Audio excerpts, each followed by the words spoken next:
chỉ bây lệ vek ule in lâu đâm trái USA Mizo Family YouTube channel trang kan lo lo ma chau vo in ya chuanin iPhone muana wangin thilte ien theilo ani chuanin heta hi kan ome itan Facebook te kan han ena amuang na tuka avir muai emo akal hlei theilo emo hei mi kan valaya alo lai lo anga a om thin te khatia ang mo khatia ang te kha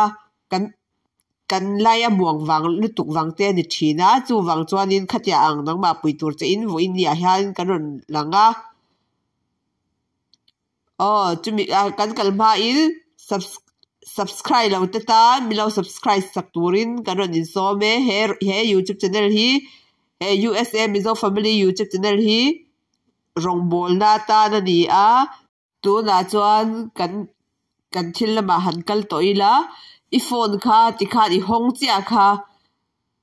iPhone maya khanin adang kharon langta mo khata khanin enge izon basak berang ti chuanin sitting khai zong bas berang tu na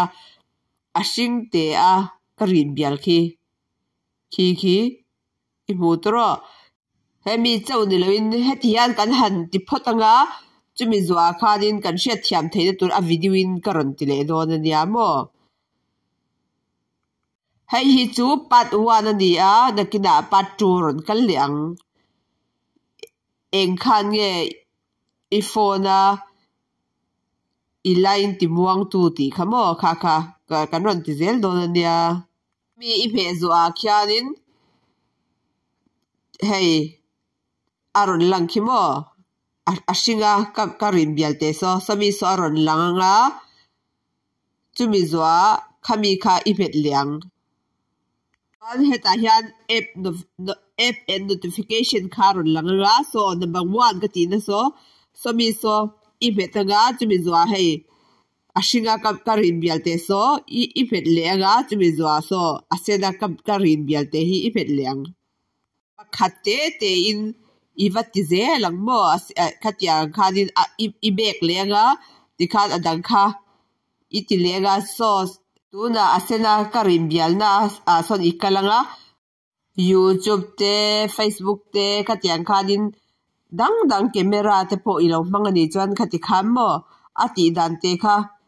nachina khatia khanin pakhatte te in itinga khatia iti chuanin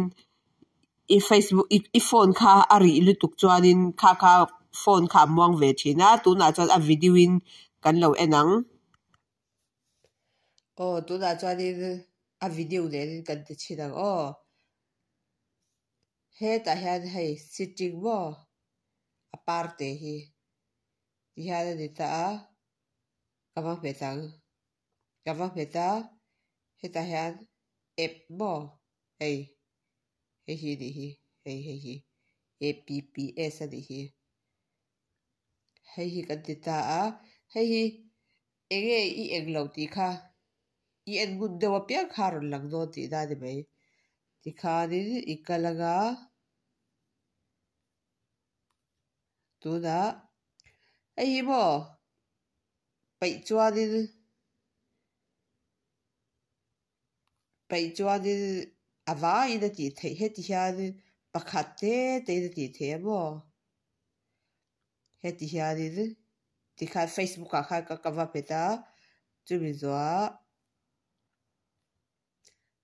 hei heta hebo hemi hi ti hian kawa phet le zo ni chu chuanin hei ai heta hi mo achela chuan he ta te po he na omta a bel te hi lo chin chha mai ro mo hei hemi hi ni hi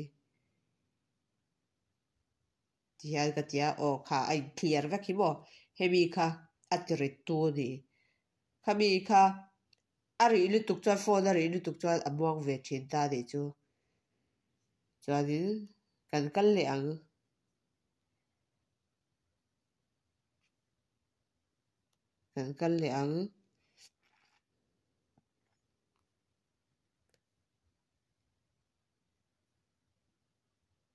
hei messenger te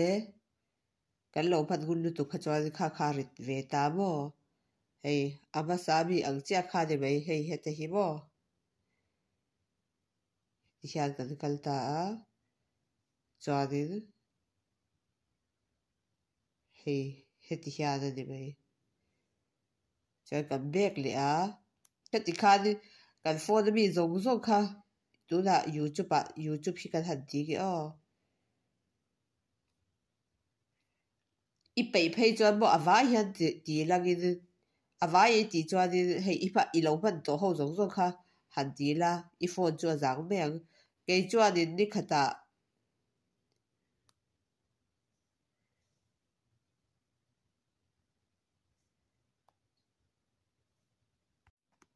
chuanin heti hian kan kal le nga thlak mo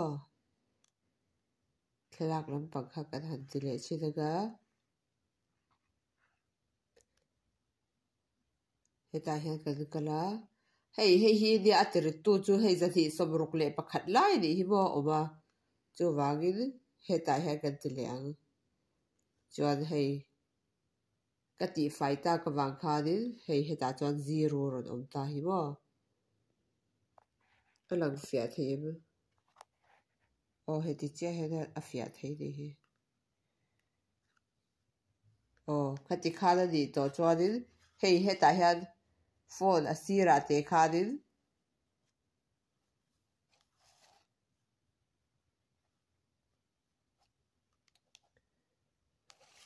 ti hian kan tia restart kha ti hian mo ti hian kan ti le a kha ni mai cho a thi a aron dung le a ti khanin khami cha khanin phone kha aron chak le ni chu mo adang karon ti le ngi o hin ang lo lu tu ka chu wangin phone dang gin karon ti le ang achan chu pakhat chau hianin phone hi aloin ang bik thin lo wangi mo hei heta hian sitting phone kan hong che kha hei heta hian sitting ani hi mo chuan hei heta chuan in ang hi mo apps ani hi hian ani ta a hei te hi kan ti nge hei heta he mo chuan hei hemi hi dia kavati eng lo tur ber chu kava pai tur chu 1 2 6 la ya omani kha ti hian ka clear a hei heta he 0 om dei hi mo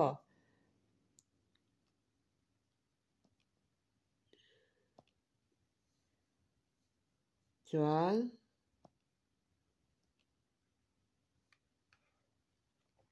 hei hi kan phan thu thung thu kha ron lang ta mo chuwang hei ti la hei te ka kal le a ei 1 6 kati khana ni mai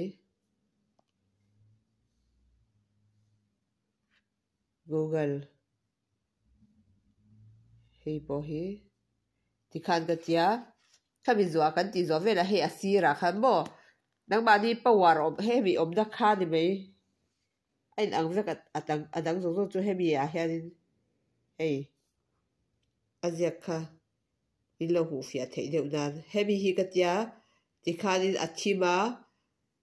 aron ek le kha chuanin a thava ka ni mai kan channel te mi lo en sak thina wangin kan loma